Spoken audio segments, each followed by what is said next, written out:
Selamat pagi dokter, selamat pagi teman-teman. Perkenalkan, saya Kelin dengan NIM 10/18057. Hari ini saya akan melakukan praktikum simulasi praktikum patologi klinik blok 20. Baik, pertama saya akan mencuci tangan terlebih dahulu.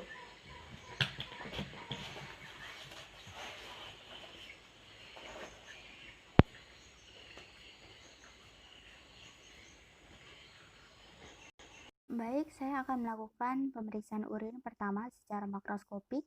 Kita akan menilai urin dari warnanya, apakah jernih, kuning, kemerahan, atau coklat. Kemudian untuk kekeruhan, kita pakai latar belakang yang memiliki tulisan atau koran. Nah, jika jernih, maka tulisan akan terbaca, tapi jika keruh, tulisan tidak terbaca. Selanjutnya, pemeriksaan protein urin AD3 yaitu secara kuantitatif atau SBAH, semi kualitatif, dan kualitatif. Pertama, pemeriksaan semi kuantitatif dengan menggunakan urin sewaktu. Yang pertama dengan asam sulfosalisilat 20% dengan mengambil urin, taruh di gelas ukur sebanyak 2 cc, kemudian masukkan ke tabung reaksi sebanyak 2 tabung. Nah, tabung pertama sebagai kontrol dan tabung satunya kita tambahkan reagen dari asam sulfosalisilat 20% sebanyak 8 tetes. Nah, setelah itu kita didihkan sampai mendidih dan kemudian kita lihat.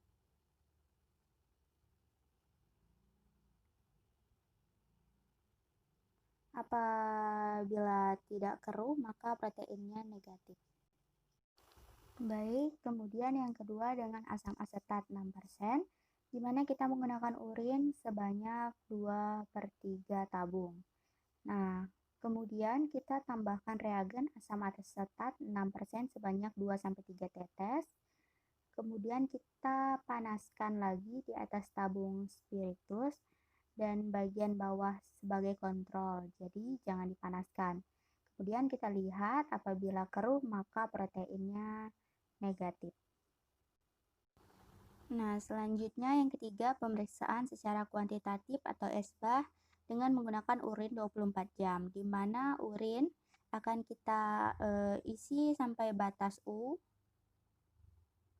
Kemudian kita isi lagi dengan reagen SBAH sampai batas R.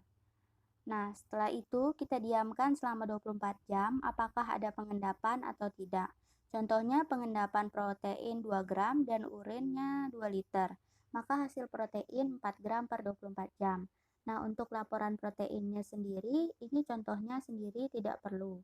Nah, untuk positif 1 jika perlu, positif 2 keruh dan keping, positif 3 keruh dan banyak keping, dan positif 4 banyak gumpalan. Baik, selanjutnya pemeriksaan glukosa dengan cara reduksi dengan menggunakan reagen Benedict. Dengan cara kita memasukkan reagen Benedict sebanyak 5 cc, kemudian masukkan urin sebanyak 8 tetes. Kemudian kita dipanaskan di pemanas air, bisa juga dengan tabung spiritus sampai hampir mendidih. Nah, jika berwarna biru maka hasil reduksinya negatif, dan jika positif 1 hasilnya sedikit hijau, positif 2 keruh, positif 3 kuning, dan positif 4 merah batang. Baik, selanjutnya pemeriksaan benda keton dengan urin segar menggunakan reagen Rotera dan reagen Gerard. Pertama, kita akan menggunakan reagen dengan memasukkan urin sebanyak 5 cc, kemudian masukkan reagen Lotera dengan ujung sendok, kemudian dihomogen, dan setelah dikocok kita teteskan larutan amonium hidroksida pekatnya di dinding tabung dan ditunggu selama 3 menit. Nah, apabila terbentuk cincin berwarna ungu maka hasilnya positif, tetapi apabila terbentuk cincin berwarna coklat maka hasilnya negatif. Nah, kemudian yang kedua kita akan menggunakan reagen Gerard dengan cara masukkan urin sebanyak 5 cc, kemudian tambahkan reagen Gerard sampai pekat. dan setelah pekat kita akan menggunakan kertas saring dan dituang, dan nanti hasil filtrasi kita tambahkan lagi dengan reagen Gerardnya. Dan apabila terbentuk warna ungu maka hasilnya positif, dan apabila tidak ada warnanya maka hasilnya negatif. Selanjutnya pemeriksaan bilirubin dengan dua cara. Pertama, tes busa. Dengan cara kita memasukkan urin ke dalam tabung, kemudian urin kita kocok. Nah, apabila positif maka warnanya hijau atau kuning, jika negatif maka tidak ada bilirubin. Nah, kedua dengan pemeriksaan Harrison dan menggunakan 5 cc urin BaCa 10%. Setelah itu kita akan saring, dan pada kertas saring kita akan tambahkan reagen Foswell, dan kalau positif akan berwarna kehijauan dan kalau negatif tidak ada warna hijau. Baik, selanjutnya pemeriksaan urobilinogen dengan menggunakan urin segar dengan reagen Wells Diamond. Nah, pertama kita masukkan urin sebanyak 10 cc. Kemudian kita tambahkan reagen Wells Diamond. Pertama tanpa pengenceran dan dilihat di atas kertas putih. Nah, nanti akan terlihat warna merah. Nah, kemudian kita melakukan pengenceran dengan memasukkan urin sebanyak 1 cc dan aqua sebanyak 9 cc. Dan nanti kita akan masukkan dan dibuat dalam 2 tabung. Tabung ini dimasukkan dalam tabung sebelahnya, jadi ada 5 cc di tabung ini dan ditambahkan lagi Aquades sebanyak 5 cc. Kemudian kita masukkan kembali Aquades sebanyak 5 cc dan dibagi ke tabung sebelahnya.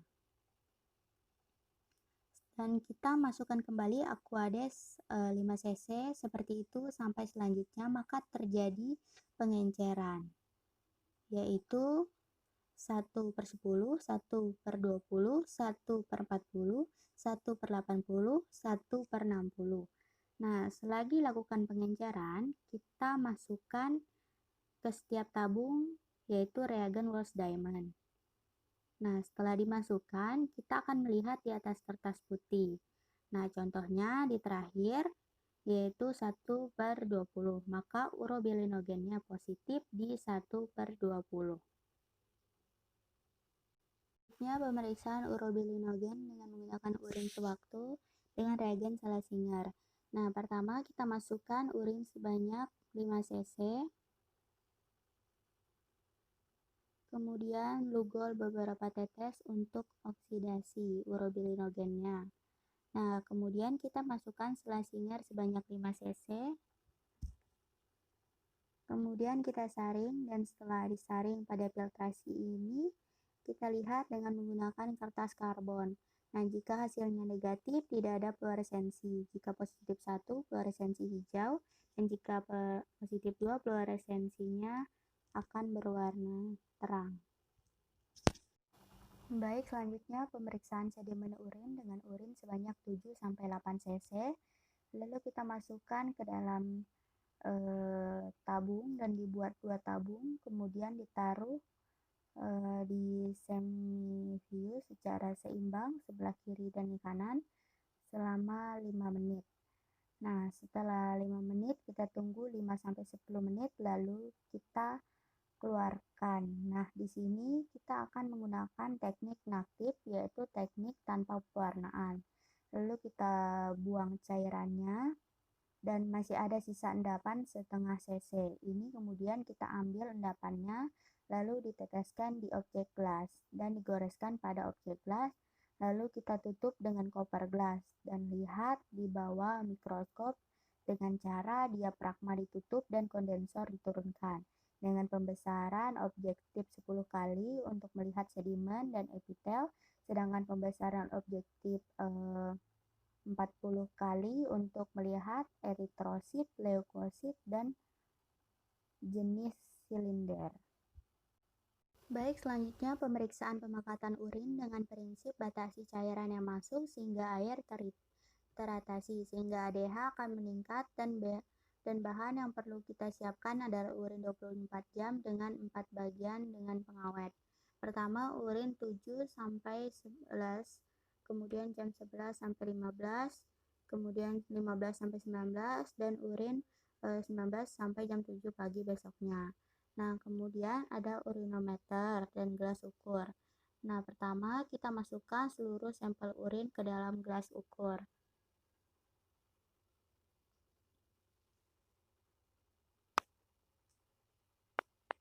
Diusahakan urinnya cukup dimasukkan dalam urinometer dengan keadaan mengambang.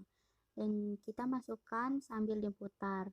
Nah, kemudian kita baca volume urin dan berat jenisnya. Contohnya pada skala tertera berat jenisnya 10, maka hasil berat jenisnya 10.10, dan contoh untuk volume urinnya misalnya 100 ml. Nah, jika di urinometer tidak dapat mengambang, maka urin harus dilakukan pengenceran dengan ditambahkan Aquades, dan biasanya 2 kalinya. Nah, prinsip untuk volume urin, jika semakin malam maka semakin sedikit, dengan prinsip untuk berat jenis, jika semakin malam maka akan semakin meningkat.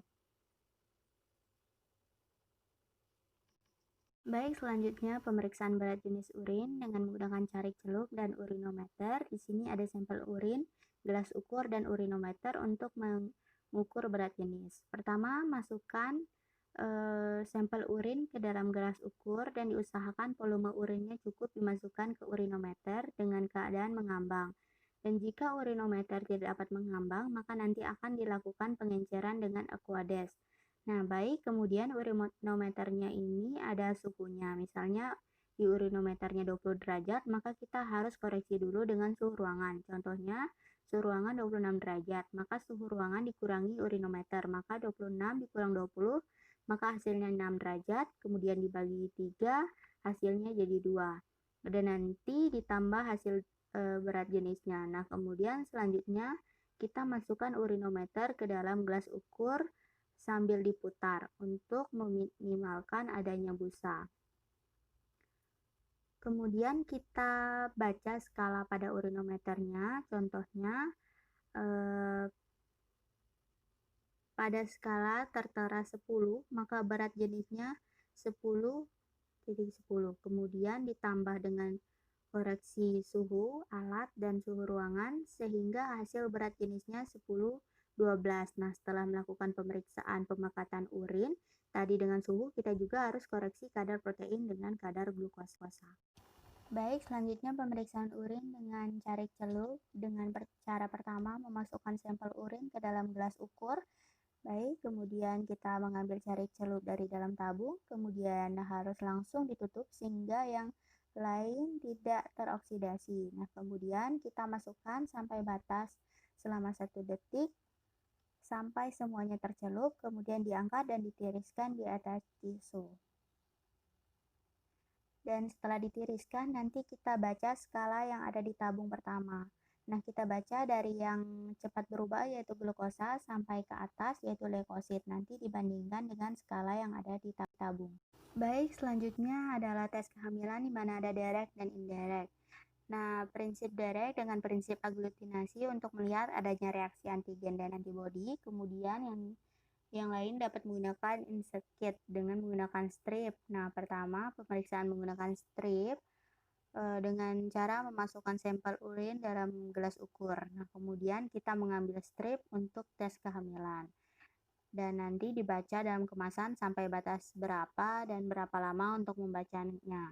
Nah, kemudian kita celupkan sampai batas yang telah ditentukan. Kemudian setelah 1 menit kita angkat dan nanti diamkan selama 1 menit. Kemudian kita baca dan di sini ada garis kontrol atau C dan garis S atau T. Jika kedua garis muncul maka hasilnya positif, dan jika garis berada di kontrol maka hasilnya negatif, dan jika tidak ada garis maka hasil.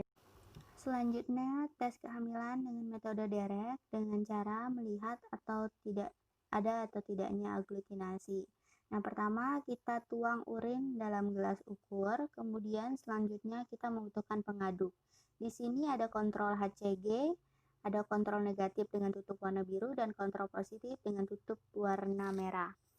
Nah, kemudian kita teteskan terlebih dahulu urin ke tempat pengaduk, ketiga tempat ini, dan sesudah urin diteteskan, kita teteskan kontrol positif terlebih dahulu, kemudian kontrol negatif, dan selanjutnya HCG di ketiga tempat ini.